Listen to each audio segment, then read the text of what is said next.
You enter it without ceremony, that dim, airless chamber inside yourself, where no one applauds and no one watches, a place without windows, without warmth, without the comforting noise of other people's opinions. It is here, in this quiet suffocation, that discipline first breathes, not as a heroic march, not as a bold declaration, but as a tremor, a hesitation, a step taken despite the weight that whispers you should turn back.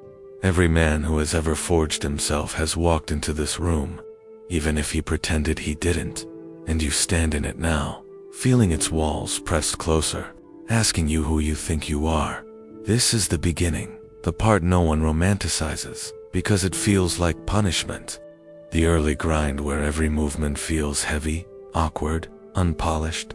You lift yourself in the dark. You drag your tired mind through rituals that don't yet make sense, and no witness exists to confirm that any of this matters. Ancient warriors trained in shadows just like this, long before their names had any weight. Modern men, in contrast, collapse into glowing distractions, terrified of the silence that exposes their emptiness. But you, standing here, are forced to face what they avoid. Pain becomes the first honest teacher. It doesn't lie, doesn't flatter, doesn't care about comfort.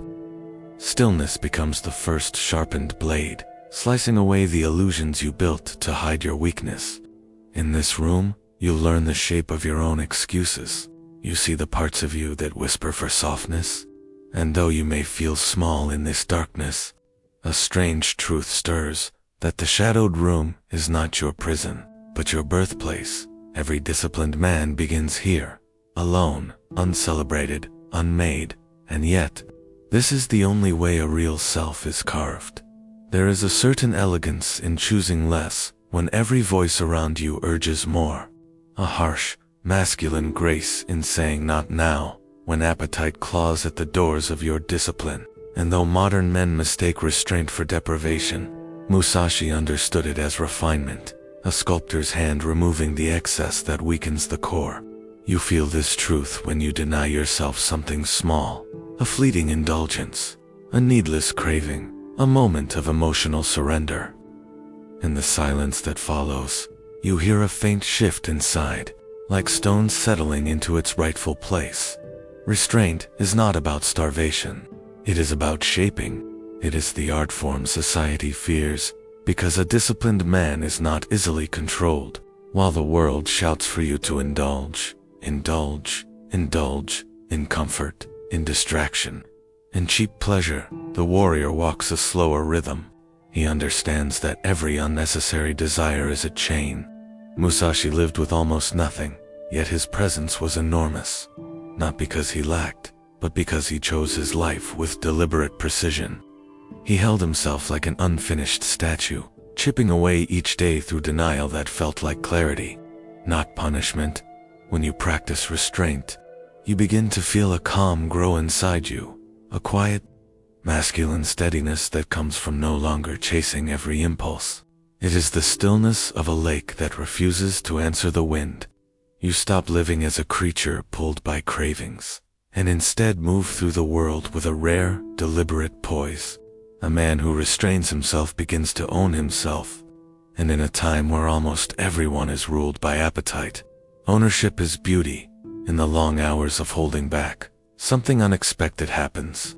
You start to desire differently, not impulsively, not blindly, but with intention. You hunger for what sharpens you. You move toward what strengthens you. And this, hidden beneath the surface of restraint, is the quietest and most powerful kind of freedom. If you follow discipline long enough, it leads you somewhere most men never dare to go, into the darker corridors of your own interior world. A lantern in your hand, trembling slightly, illuminating corners you've spent years avoiding. Musashi walked this descent with unwavering steps, traveling deeper into the unlit regions of his mind, knowing that mastery does not live in comfort but in confrontation. You feel this same pull when the world finally quiets, and the distractions you once clung to lose their power. The silence becomes a mirror, and you realize you no longer recognize the man staring back. Modern life is engineered to keep you from ever reaching this depth. Noise, screens, constant stimulation, all designed to prevent you from hearing the quiet terror inside. Because when you walk deeper into yourself, when you enter that metaphorical forest at night, you begin to see the shapes moving between the trees. Old failures, unspoken fears, the shadows of the man you might have become. It is easier to run back to comfort than to push forward. But discipline holds your hand to the flame. It forces you inward. The deeper you go, the more you understand an uncomfortable truth. There is no one else to blame for your life. Every shortcut you took, every promise you abandoned, every day you let slip away, in this inner forest, lit only by the lantern of discipline, you stand naked before the sum of your choices, and the darkness whispers to you that no one is coming, no rescuer, no savior, no guiding hand. But this is not despair. It is revelation. Because once you accept that no one will save you, you also realize that no one can stop you. The darkness becomes a map instead of a threat. Discipline becomes the rope you cling to as you navigate your own underworld. And the man who reaches the far edge of this forest, exhausted, scraped, humbled, is no longer the same man who entered it. He has seen himself fully, and he did not turn away. Every man carries two selves within him, the one he wishes to become, and the one he quietly fears he already is. Musashi understood this intimately.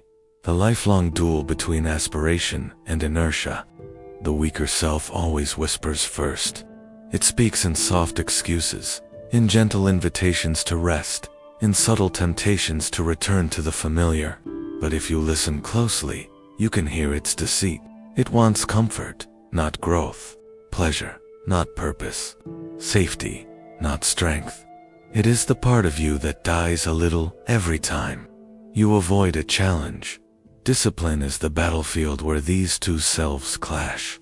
The moment you rise when you don't want to, the moment you continue when everything aches, the moment you choose the harder path, this is where the fight happens.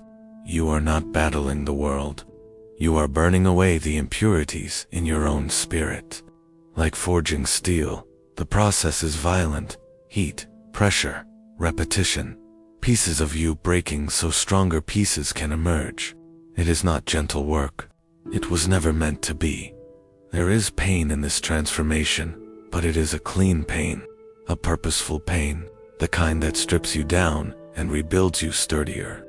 Stagnation, on the other hand, is misery disguised as comfort, a slow, quiet decay that steals your self-respect one softened day at a time. When you choose discipline, you choose the pain that leads somewhere. When you avoid it, you choose the pain that leads nowhere. Musashi declared war on his own softness every morning, and you, whether you admit it or not, must wage that same war. Each disciplined act is a blade striking the weaker self. Each refusal of comfort is a crack forming in its armor. With time, the old version of you grows frail, trembling in the shadows, while the newer self stands taller, more defined, more certain. Discipline may feel cruel at times, but in truth, it is the most merciful thing you can offer yourself. It is the path that frees you from the man you used to be, the man who kept you small, and when the weaker self finally breaks, not with a dramatic shatter, but with a quiet surrender, you feel something rare bloom inside, the first real taste of inner strength. There comes a point on the path where companions fall away, not out of malice, but out of mismatch. Your stride changes, your eyes turn inward, your reasons deepen, and suddenly, you find yourself walking alone, not lonely, but solitary, in the way ancient warriors understood solitude. Musashi walked the road of aloneness with deliberate dignity, knowing that some journeys become corrupted the moment they are shared. There is a certain purity that emerges only when no one is watching. Modern men fear being alone, because solitude reveals the truth. Distractions evaporate, masks slip, and a man confronts himself without witnesses. But this confrontation is where clarity grows. in empty rooms and quiet mornings. In the long stretches where no one validates your effort, discipline sharpens. It becomes unpolluted by praise, unmoved by external reward. A solitary man learns to respect himself because no one else is doing it for him.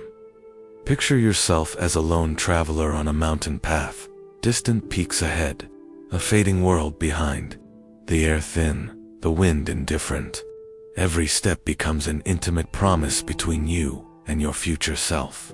No applause, no audience, just your breath, your resolve, and the disciplined rhythm of your feet striking the earth. This is where a man learns who he truly is. Walking alone forces you to stop measuring your life by the pace of others. It frees you from the need to be understood. It dissolves the childish craving for approval. And in that silence, something ancient returns, a quiet, masculine independence that cannot be purchased or borrowed. A man who needs no witnesses becomes unshakable. Discipline thrives in solitude because it no longer performs. It simply is. And when you finally look back at the path behind you, realizing how far you've traveled without applause, you understand a truth that changes you forever. Some of the most important steps you will ever take are the ones no one else sees. There is a moment in every disciplined life when struggle transitions into something almost elegant. The repetition that once felt like labor begins to flow. The actions once forced begin to align. Pain, which once felt like resistance, begins to feel like rhythm. Musashi understood this intimately, that mastery is not an explosion, but a quiet transformation where effort becomes art. You begin to notice it in yourself when your habits no longer require argument, when your body moves before your doubts can speak, when hardship no longer startles you but steadies you. A disciplined man does not escape chaos. He becomes its calm center. While others panic, he breathes. While others react, he observes. While others collapse under pressure, he settles deeper into himself. It is not because he feels less, but because he has been tempered. Like a storm bowing to a stone, adversity slows its assault against the man who refuses to shatter. Pain taught him how to stand, and discipline taught him how to stand beautifully. Musashi's combat flow was not the result of aggression, but of relentless refinement. Each strike, each step, each subtle shift in weight came from thousands of unseen hours of repetition. What looked like instinct was actually memory carved into muscle. What looked like confidence was actually surrender, not to weakness, but to the discipline that shaped him. You feel this same shift in your life when adversity becomes familiar enough that you no longer fear it. When you meet challenge with composure instead of collapse. Pain becomes poise when you stop resisting it, when you allow its lessons to sink past your skin and into your structure. Every difficult morning becomes a quiet ritual. Every disciplined act becomes a note in a larger symphony. And slowly, without fanfare, you become someone who moves differently, not faster, not louder, but steadier, more precise, more intentional. There is a masculine beauty in this stillness, under pressure, a kind of silent authority that cannot be faked. People feel it before they understand it. They sense the weight of your inner work. They notice the quiet in you that they cannot find in themselves. And though the world may never know the pain that forged you, they will feel the poise it created. Every disciplined man eventually reaches a point where the darkness he once feared becomes the very source of his light. It is a paradox Musashi embodied, that the deeper you walk into your own shadows, the brighter your presence becomes when you emerge. Darkness, when cultivated properly, does not corrupt. It clarifies. It burns away illusions and forces you to confront the truth with unflinching honesty.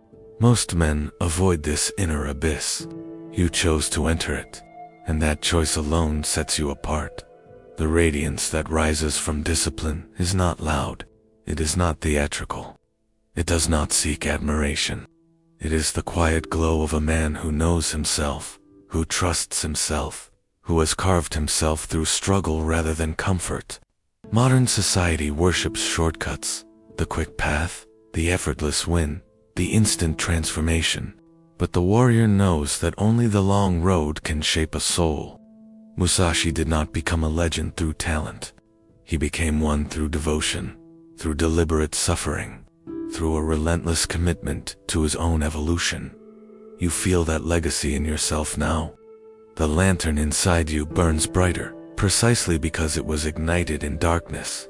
You stood inside the shadowed room where discipline is born. You learned the beauty hidden in restraint. You walked through the inner forest where fear lives. You broke the weaker self that begged for mercy. You traveled alone when others sought crowds. You turned pain into a kind of poise the world cannot interpret. And now, you stand here, not perfect, but luminous in a way that only self-forged men ever become. This radiance is not meant to blind, it is meant to guide. Not others, necessarily, but yourself. A disciplined man becomes someone he can follow, someone he can trust, someone he does not need to negotiate with. This is the final truth of discipline.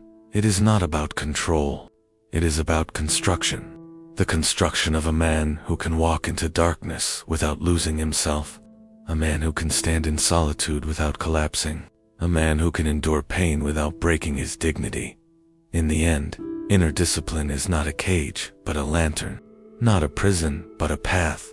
And when you carry that lantern into the world, quiet, steady, unwavering, you become something rare, a man who has mastered himself, a man who rises from his own darkness, a man who walks with a radiance no one gave him and no one can take away.